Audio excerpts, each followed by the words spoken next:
श्रियकान्ताय कल्याणनिधये निधयेऽर्थिनाम् श्रीवेङ्कटनिवासाय श्रीनिवासाय मङ्गलम्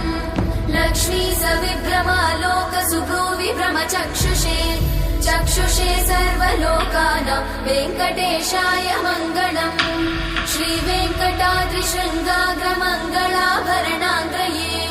मङ्गलानां निवासाय श्रीनिवासाय मङ्गलम् सर्वावयव सौन्दर्य सम्पदा सर्वचेतसां सदा सम्मोहनायास्तु वेङ्कटेशाय मङ्गलम् नित्याय निरवध्याय सत्यानन्दचिदात्मने सर्वान्तरात्मने श्रीमद् वेङ्कटेशाय मङ्गलम् स्वतः सर्वविदे सर्वशक्तये सर्वशेषिने सुलभाय सुशीलाय वेङ्कटेशाय मङ्गलम्।